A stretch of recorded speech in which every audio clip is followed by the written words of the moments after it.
After Steve Rogers was believed to have died in World War II, the US and Canadian governments began Project Sentry, an ambitious attempt to recreate the super soldier serum, but this time aiming for something 100,000 times more powerful. At the time, no one really understood what such a formula would do to a person. The assumption? Whoever took it would become 100,000 times stronger than Captain America.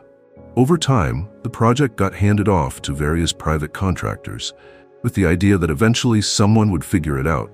And eventually, someone did.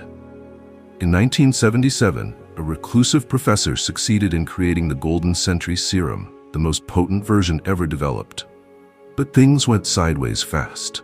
Bob Reynolds, an ordinary man battling addiction, stumbled into the professor's lab one night with a friend. Hoping to score a better high, they took the serum without knowing what it truly was. What Bob got wasn't a high, it was a transformation. His body absorbed solar energy and unlocked powers on a cosmic scale. Immortality, matter manipulation, resurrection, near invulnerability, and strength on a godlike level. The moment his powers activated, the lab exploded. His friend didn't survive. From there, the government covered everything up. They shut down the project, destroyed every sample they could find, except the ones the professor had hidden. Quietly, the professor continued injecting Bob with small doses to help his body fully adapt to the serum. Now imagine giving near limitless power to someone struggling with addiction and mental illness. It could have been a complete disaster. But surprisingly, Bob turned things around. He sought treatment, regained control of his mind, and re-emerged as the Sentry, a beacon of hope and strength. He didn't just become a hero, he became the hero. He appeared before the Fantastic Four, before Spider-Man, before the Avengers. His legacy inspired others to step into the light and become heroes themselves. He had it all: a tower atop Avengers Tower, a loving wife named Lindy, a loyal sidekick named Scout, and even a superpowered dog called Watchdog. The world adored him. But the peace didn't last. Behind all that power was a dark secret. The Sentry's greatest enemy was something he called the Void, a relentless, unstoppable force that always seemed to stay one step ahead. The truth? The Void wasn't some outside threat, it was part of Bob himself, a manifestation of his own darkness. And when the Void surfaced, it was brutal. In one horrifying night, the Void attacked Scout, disfiguring his face and severing his arm. It was just the beginning of a long, terrifying descent. At one point, the Sentry unleashes his full power on the Hulk, shattering every bone in his body and leaving him so psychologically scarred that from then on, the Void becomes the only thing the Hulk truly fears. Then things escalate even further.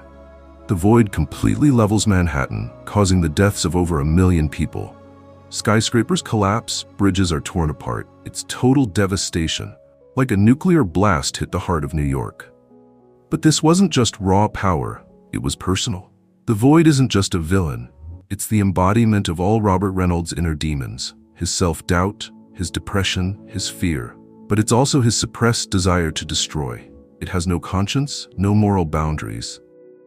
It is chaos incarnate, fueled by the mind of a man who once wanted to be a hero. The Fantastic Four are the first to uncover the truth. After arriving at the scene of Manhattan's destruction, they find Robert Reynolds lying in the wreckage, transformed, lost, consumed by the Void. Once the pieces start coming together, the other heroes realize something terrifying. There's no way to truly defeat a being like the Void. So they make a desperate decision: cover it up. The world must never know that the Sentry and the Void are the same person. To ensure this secret stays buried, Reed Richards, Dr. Strange, and Reynolds himself work together to build a device that erases all memory of the Sentry and the Void from the entire world, including Robert Reynolds. The idea was simple: if Reynolds never becomes the Sentry again, the Void would never return. But nothing's ever that simple. One night, Robert wakes up in a cold sweat. He feels something off, something familiar. The Void is coming back. He opens a hidden compartment in a book and finds a mysterious bottle, something tied to his past. He talks to himself, reminiscing about the hero he once was, but also questioning if any of it was ever real. Was he truly the Sentry, or were those memories just hallucinations? Was his special serum actually the source of his power, or just another drug? Then things take a dark turn. His loyal dog Watchdog transforms into the void before his eyes and begins taunting him. In a panic, Robert attacks the dog. His wife Lindy rushes in. She sees the bottle in his hand, the dog injured on the floor, and assumes he's relapsed. Heartbroken, she leaves him. Now alone, confused, and unraveling, Robert begins to question everything. Were his memories real? Was the Sentry ever more than just a delusion? Was the void just a symptom of his mind breaking down? To find answers, he seeks out the only people who might know the truth. He turns to the heroes: Spider-Man, the Hulk, the Fantastic Four, Doctor Strange, and the X-Men, hoping they can help him piece his memory back together. But to his shock, none of them remember him, except the Hulk. Then he goes to the Sentry Tower and finds the device that's blocking everybody's memories, but he doesn't know what it is. So naturally, he shuts it off. In that instant, everyone remembers everything: the hero known as the Sentry, and the nightmare that is the Void. And with those memories restored, the Void returns, more powerful and dangerous than ever. Now, every major superhero comes together to face this existential threat. The Sentry charges in to stop the Void, but the intensity of their power clash begins to tear at the fabric of reality itself. It becomes clear: the Sentry can't win, because deep down, he is the Void. The only way to stop the Void would be for Reynolds to die, but he's essentially immortal, which means the Void can't be erased. So the heroes fall back on the only option they have: reactivate the memory-suppressing device, wiping the world's knowledge of both the Sentry and the Void once again. End of story, right? Not quite, because what follows next throws everything into chaos. Reynolds suddenly appears inside the Raft, a high-security supervillain prison. He's turned himself in, convinced that he's killed his wife. Amid the mayhem, most heroes don't even notice he's there. But the new Avengers, armed with a list of every inmate and their powers, start putting the pieces together. While rounding up fugitives, they track down Reynolds hiding in a remote cave. Here's the twist: none of them have ever heard of him. That's when things get even stranger. They inform Reynolds that his wife is alive. To the world, he's just an ordinary guy, Bob Reynolds, who vanished one day. The only trace of the Sentry? A comic book. There's no record of him in any government file. No destruction of Manhattan. No secret tower atop the Avengers mansion. None of it ever happened. To add to the mystery, they even bring in Paul Jenkins, the supposed author of the Sentry comic. Faced with this impossible truth, Reynolds has a breakdown and flees to the only place that still feels familiar: home. And so the new Avengers, the Fantastic Four, and the X-Men all follow him, desperate to understand who or what this man really is. Challenging a mentally unstable god probably isn't the smartest move, but that's exactly what the heroes did. When they confronted Robert Reynolds with the truth, the outcome was inevitable. Overwhelmed, he lost control. The Void returned and annihilated nearly everyone in seconds. Only Emma Frost, using her telepathy, was able to piece together the real story. It turns out that one of Sentry's old enemies, known only as the General, had teamed up with Mastermind, a mutant with the ability to manipulate all five senses. Together, they planted a deep mental suggestion in Reynolds' mind, convincing him that using his powers or being remembered would unleash a literal demon, the Void. To protect the world, Sentry, under this manipulation, erased not just his own memory, but the memories of everyone else, wiping his existence from history. In truth, the only part of his backstory that held up was how he originally got his powers in a lab experiment. Everything else? Fabricated, taken straight from a comic book. He had unconsciously reshaped reality to fit a false narrative. Despite the chaos, a small group, including Reed Richards, Lindy Reynolds, and a few others, chose to carry the burden of remembering who Sentry really was. For everyone else, it was a clean slate, a chance for Robert to start over. So, like many troubled heroes before him, Hulk, Wolverine, Iron Man, he joined the Avengers. More specifically, the Mighty Avengers. But make no mistake, he wasn't recruited just because of his power. Sentry is essentially a demigod with a fractured mind, and the team wanted to keep him close, partly out of trust, partly out of caution. Nobody fully understood his triggers. No one knew what might send him over the edge. For all they knew, something as small as a bad morning could spark catastrophe. Thankfully, that never happened. Instead, Robert focused on healing. With the help of his therapist, Cornelius Worth, he began exploring the roots of his trauma and confronting the nature of the void. He worked on rebuilding his relationship with Lindy. He tried to function as a hero, carefully using his powers without letting the darkness take over. At one point, he even locked the void away inside a highly secure vault within Sentry Tower. But under the guidance of his therapist, Robert began to meet with the void to understand it rather than run from it. These conversations raised a chilling question. If Robert Reynolds is the baseline self, with the Sentry as his heroic side and the void as his villainous side, what does that make Robert? A hero or a villain? Before becoming the Sentry, Robert was a struggling addict who'd do anything for a fix. Maybe the Sentry serum didn't create a hero, it just intensified his darker tendencies. Maybe the Sentry persona is just guilt trying to balance the scales. That would explain why the void always seemed stronger. Although Robert tried to destroy the void more than once, these were shallow efforts. You can't erase the darkest parts of yourself. You can only try to live with them. But Sentry didn't just spend his time in therapy. He joined Iron Man's team during the Superhero Registration Act era, believing regulation was better than chaos. As a newcomer to team dynamics, he had a rough start, but he pulled his weight. He saved lives, he earned admiration. To many, he became known as the Golden Guardian of Good. Then came World War Hulk and Dark Reign, and everything changed. During World War Hulk, Sentry stayed on the sidelines, and for good reason. First, he was dealing with agoraphobia, a fear of the outside world that had worsened with time. At its core was the fear of using his powers and unleashing the void. Every problem he tried to solve made it more likely the void would emerge. So instead, he isolated himself. Second, Hulk was one of his oldest friends, making it difficult to choose a side. But the most significant reason? He actually agreed with Hulk. When the Illuminati secretly exiled the Hulk, it was a betrayal. And Sentry knew it. They tricked him, told him it was a rescue mission, then loaded him onto a nuclear-powered ship and launched him straight into a gravity well. As he drifted off into space, a message played, an apology from the very people who betrayed him. He was supposed to land on a peaceful planet, but instead, he crash-landed on Sakaar. That's where the events of Planet Hulk began.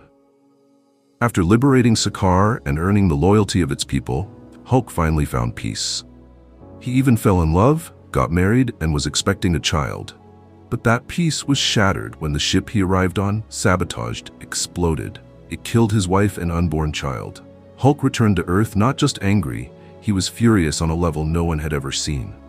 To the Sentry, this wasn't just personal rage, it was karma. The Illuminati's betrayal had come back to haunt them. But Hulk didn't stop at revenge. He forced the Illuminati into brutal gladiator fights, threatening to kill them if they refused. That's when the Sentry stepped in. The clash between Hulk and the Sentry was monumental. Normally, Sentry's energy could calm Hulk down, but not this time. Hulk was in full rampage mode, tearing through New York, and nothing was going to stop him. When Sentry showed up, the entire city became a war zone. This wasn't just a fight, it was Sentry finally unleashing his full power. He even told Hulk, "You're the only one who can take it." And they tore through the city like titans, smashing buildings, leveling entire blocks. Shockwaves from their punches knocked other heroes off their feet and brought skyscrapers crashing down. No one could intervene. They could only watch. The battle escalated to the point where both of them burned through so much energy, they reverted to their human forms. Exhausted, Robert Reynolds passed out. The rest of World War Hulk continued from there. Until this moment, Sentry had always held back, afraid that using too much power might unleash the void. It was always a balancing act. He tried to live a normal life with Lindy, his wife, but the strain was always there. His past, his mental health, his addiction, it all weighed heavily. But during this time, the void wasn't fully in control. Sentry still had a grip on himself. Then came Dark Reign. After Secret Invasion, the world found out the Skrulls had been secretly replacing heroes. Norman Osborn took credit for ending the invasion, ousted Tony Stark, and became the new head of S.H.I.E.L.D., rebranding it as Hammer. He created a new Avengers team, filled it with villains, and started laying the groundwork for global control. But Osborn had a problem. Sentry, too powerful to control, too unstable to ignore. So Osborn manipulated him. First, he gave Reynolds a new version of the Sentry serum, earning his trust and making him dependent. Then, he convinced Reynolds that the void didn't even exist, that it was just a delusion. Reynolds didn't buy it at first, but Osborn, who had battled his own split persona as the Green Goblin, claimed to understand what Reynolds was going through better than anyone. He played the role of the supportive mentor, guiding Sentry down a darker path. And soon, the Sentry became Osborn's weapon, taking on hit missions, defeating sorcerers like Morgan Le Fay, massacring Atlanteans, all under the guise of national security. But with every mission, the void crept a little closer. It was like watching a real-life fall from grace. Imagine that scene from Revenge of the Sith, when Padme confronts Anakin. Now imagine if she pulled a blaster and shot him. That's what happened here. Sentry returned home, and Lindy, terrified by what he had become, shot him in the face with a ray gun. That triggered the void's emergence. It tried to kill Lindy, but the Sentry persona stopped it just in time. Regaining control, Sentry fled to space and tried to end it all, flying straight into the sun. But he didn't die. He came back, and the void came with him. Now the void wasn't just a shadow. It was making arguments, convincing Reynolds that if the Sentry truly had the power to make the world better, he would have done it already. The void was ready to do what the Sentry couldn't, no matter how messy, no matter the cost. In the end, Sentry gave in. He believed that the greater good would come from what he was about to do. A grim justification, but one he accepted. And so, the void returned to Earth.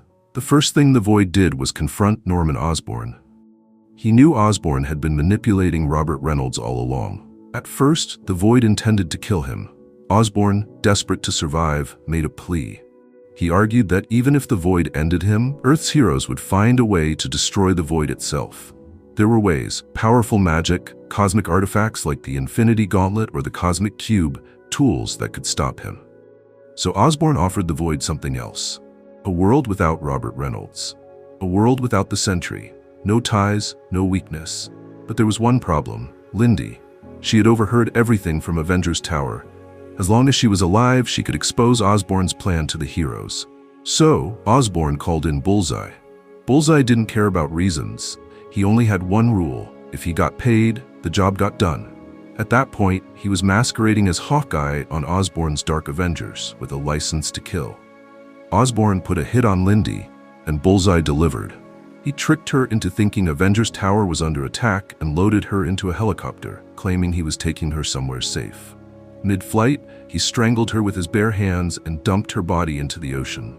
That's when things began to unravel. At that time, the only places in the US beyond Osborn's control were Utopia, home of the X-Men, and Asgard, which had been rebuilt in Broxton, Oklahoma after Ragnarok. Attacking the X-Men head-on was a bad idea, but Asgard? That seemed easier. Behind the scenes, Osborn was being manipulated by Loki, who had his own goals, mainly to return Asgard to its original realm. But regardless of intent, the result was the same: a siege on Asgard. When Ares, the god of war, learned about the plan, he refused to go along with it. He couldn't bring himself to fight his friends. So Osborn ordered the void to kill him. And the void tore Ares in half, right there in front of everyone. That moment made it clear: the idea of controlling the void was a fantasy. No one could contain a being with that much power. Captain America reassembled the Avengers. The registration conflict no longer mattered. This threat was too big. But despite their efforts, a full-scale war broke out. Hundreds of government-backed heroes under the Initiative flooded into Asgard. Captain America rallied his own forces. The US government watched in fear, thinking this battle might destroy not just Asgard, but the entire nation. They even considered launching nukes. As the battle raged, Osborn gave a final order: destroy Asgard. The void didn't hesitate. He tore through the city, ripping apart its walls, leveling the kingdom, and destroying its grand palace.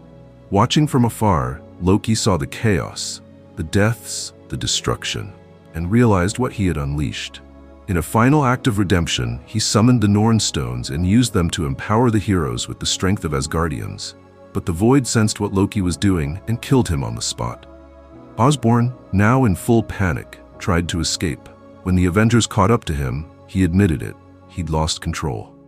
"I was the only one who could contain him," he said. "Now he's out there, and you have no idea what you've done. I was trying to save you."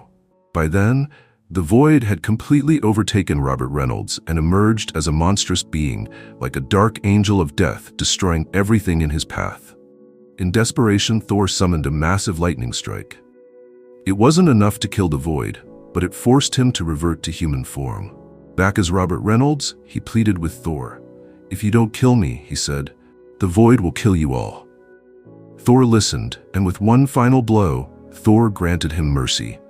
You'd think that after all the chaos and destruction, the world would have learned its lesson. Let sleeping dogs lie, right? But that's not what happened. Shifting focus from Sentry for a moment, let's talk about the Apocalypse twins.